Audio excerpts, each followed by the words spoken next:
Heads of करता हूं इस देश के मुसलमानों को, सैल्यूट करता हूं कि आपने जो काम अब किया है, अगर यही काम आप 2014 में कर देते तो मैं आपको लिख कर देता हूं कि दोबारा मोदी सरकार रिपीट नहीं कर पाती। क्योंकि मोदी सरकार पे मुद्दा क्या है?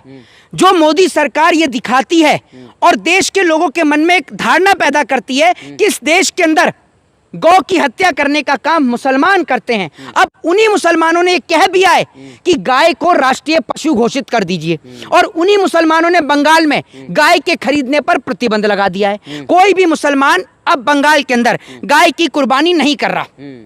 भले ही अब सरकार चाहे उसको मिथुन बताए, अमरीश पुरी बताए, अमिताभ बताए, लेकिन मुसलमानों ने साफ कह दिया कि हम गाय की कुर्बानी नहीं करेंगे।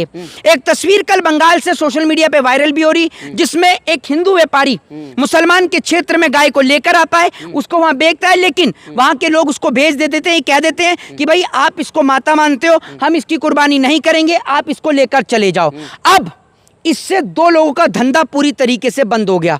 पहले वो फर्जी गौरक्षक दल वाले जो कभी भी उन बूचड़ खाने वालों से सवाल नहीं करेंगे, सरकार से सवाल नहीं करेंगे, जो सरकार स्लेटर हाउस की परमिशन दे रही है, जिन स्लेटर हाउस की परमिशन के होने के बाद बीफ भारत से विदेश में जा रहा है। आज भारत बीफ के मामले पे दूसरे नंबर पर आता है। यही मोदी सरकार 5 साल में भारत को पहले नंबर पर लाकर खड़ा कर देगी। और अब तमाम मुसलमानों ने आवाज उठा दी है कि आप गाय को राष्ट्रीय पशु घोषित करिए। तो क्यों सरकार? मोदी जी, सवाल यही है कि मुसलमान कह रहे हैं कि गाय को राष्ट्र माता बनाइए, राष्ट्र पशु बनाइए, तो क्यों नहीं भाजपा बना रही है? अब मेरी बात सुन लीजिए। जिस सऊदी में जाकर और जिस दुबई में जाकर और जिस इजराइल में जाकर मोदी जी यहूदियों को गले लगा रहे हैं, वहां शेखों को गले लगा रहे हैं, उन्हीं के जगह पर सबसे ज्यादा हमारा बीफ इसके पीछे लिखा होता है मेड इन इंडिया।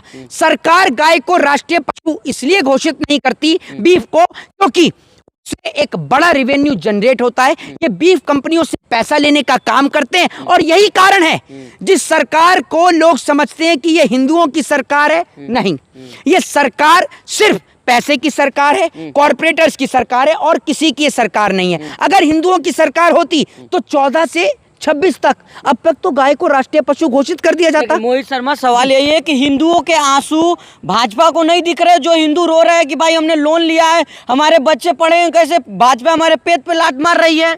तो एक बात आप मुझे बताइए, ये वही लोग हैं जो कल तक ये समझते थे कि मध्य प्रदेश में विकास की गंगा बह रही है, उत्तर प्रदेश तो अंटार्कटिका ऑस्ट्रेलिया बन गया है, हरियाणा जो है वो अमेरिका बन गया है। तो अब थोड़ा सा विकास बंगाल का भी होने दीजिए, बंगाल के लोगों को भी थोड़ा सा कंगाल होने दीजिए।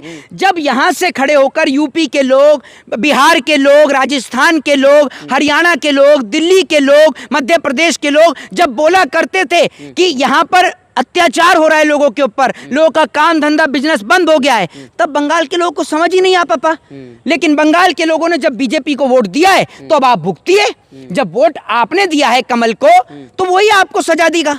समझ रहे हैं? अब बंगाल को कंगाल करने का काम ही भारतीय जनता पार्टी करेगी और कोई नहीं करेगा। लेकिन भाजपा तो कह रही है वहां पे रूल लगाया गया कि 14 साल से ऊपर के जो जानवर है उसकी कुर्बानी आप दे सकते हैं, तो सर्टिफिकेट कहाँ से आएगा? असल में क्या है, जैसे कपड़ों से पहचान रहे थे ये, और उसके बाद में कौन हिंदू है उसका सर्टिफिकेट दे रहे थे, अब सबसे पहले गायों का सर्टिफिकेट आएगा निकल कर, और कोई बड़ी बात नहीं है।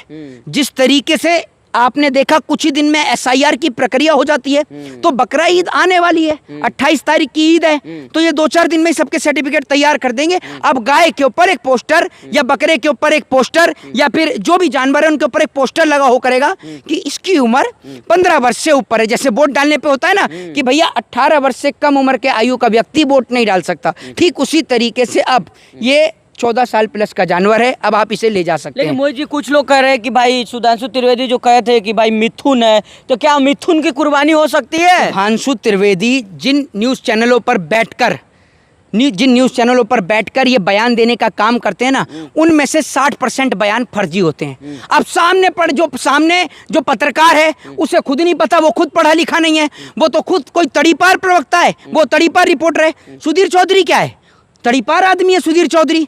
वो मोदी जी की बढ़ाई क्यों करता है? इसीलिए करता है, चोर चोर मौसेरे भाई। मिथुन में कुर्बानी हो सकता है। भैया मैं तो एक बात जानता हूं कि हमारे धर्म में अगर हम अपनी माँ को माँ कहते हैं तो सबकी माँ को माँ कहते हैं, चाहे वो मुसलमान की हो, चाहे सिख की हो, चाहे ईसाई की हो। अब हम ये नहीं कहते कि जो हिंदुओं की माँ है बस वही माँ होगी, नहीं, माँ तो माँ होती है, सबकी माँ है। तो अगर आप गाय की एक माँ को माँ मान रहे हो तो दूसरी माँओं को माँ क्यों नहीं मानोगे? मिथुन क्या होता है भाई, और अमिताभ और अमरीश पुरी क्या होता है? कल को तो आप ये कह दोगे कि भैया ये मिथुन है, ये अमिताभ है, समझ रहे हो, अमरीश पुरी, ये अमरीश पुरी है, ठीक है, ये सलमान है, समझ रहे हैं, ये अक्षय कुमार है, ये गोविंदा है, समझ रहे हैं। आप तो ये कर दोगे तो पूरा इंडस्ट्री उठा के आप खड़ा कर दोगे, ये कौन सी बात है, समझ रहे हैं। कुर्बानी होगी कि नहीं होगी? देखिए एक चीज मैं आपको बता दूं, जो देश की परंपरा है, जो सभ्यता है, अब हिंदू धर्म में बहुत सारी जगह ऐसी हैं जहां पर बकरे की बलि दी जाती है। माँ दुर्गा के जब नवरात्रे आते हैं उस टाइम पे बलि का प्रावधान है हिंदू धर्म में, तो वो बलि हर साल होती है, उसको कोई नहीं रोक सकता। ऐसे मुसलमानों में एक बलि का कुर्बानी का प्रावधान है।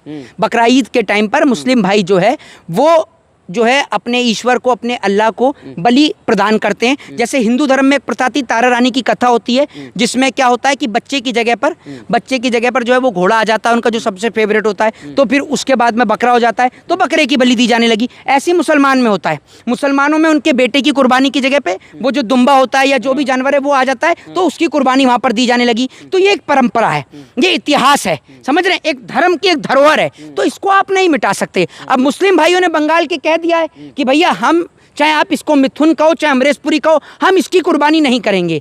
हम जैसे और स्टेट में बकरा लाया जा रहा है, दुम्बा लाया जा रहा है, हम भी वैसे ही कुर्बानी करेंगे। तो ये हमारे देश के अंदर एक सभ्यता है। तो जैसे मुसलमान इस बार भाईचारा का पैगाम दे रहे हैं, बिल्कुल दे रहे हैं, और मुसलमानों ने एक बहुत अच्छी पहल करी है, और ये बहुत अच्छी शुरुआत मुसलमानों ने करी है। क्योंकि जो एक सबसे बड़ा मुद्दा भारतीय जनता पार्टी बनाती है, जिस मुद्दे के चलते आपने देखा मॉब लिंचिंग के चलते कई लोगों की हत्या हो जाती है देश के अंदर, आपने देखा कई लोगों को मार दिया जाता है गौकशी के शक के आरोप में, तो उन लोगों की जान जाती है। तो मुसलमानों ने एक बहुत अच्छी पहल करी है। मैं ये कहना चाहूँगा कि देर आए दुरुस्त आए, आपने बहुत अच्छा काम किया। सड़क पे जो नमाज को लेकर जो विवाद हो रहा है उसको लेकर क्या आपकी राय है? सड़क पे नमाज होनी चाहिए मोहित शर्मा भाई जी? साहब मैं ना 100 बात की एक बात कहता हूँ कि कोई भी सड़क पर नमाज नहीं पढ़ना चाहता। सरकार को इतनी तकलीफ है तो उत्तर प्रदेश के जिस मुख्यमंत्री ने यह बयान दिया है वो राज्य जनसंख्या के मामले पे पहले नंबर पर आता है। सबसे ज़्यादा जनसंख्या उत्तर प्रदेश के अंदर है। तो मैं आपसे कहना चाहता हूँ कि क्या आपके पास ग्राउंड नहीं है?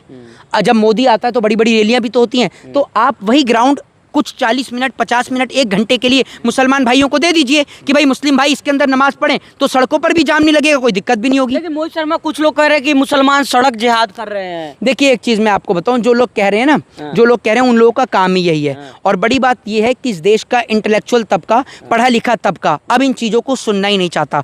वो चाहता है सुनना कि नीट के पेपर का क्या हुआ, वो सुनना चाहता है बेरोजगारी और महंगाई का क्या हुआ। और मैं आपको बता रहा हूँ इस देश के इतिहास में आज मेरी, आप इस बात को नोट डाउन कर लिख लीजिएगा, जो लोग इस तरीके की बातें कर रहे हैं या कह रहे हैं वो दिन दूर नहीं है जिस दिन सत्ता परिवर्तन होगा, जब चौक चौराहे पर इनके सर पर जूते पड़ते हुए आपको दिखेंगे। हालांकि मैं हिंसा का समर्थन नहीं करता, मैं अहिंसा की बात करता हूं, लेकिन मैं ऐसे लोगों के लिए यही कहना चाहूंगा कि उन लोगों का यही इलाज है। मई जून की गर्मी चल रही है, इनको गर्म रेत पर लिटाया जाए और यही इनका सबसे बड़ा इलाज है।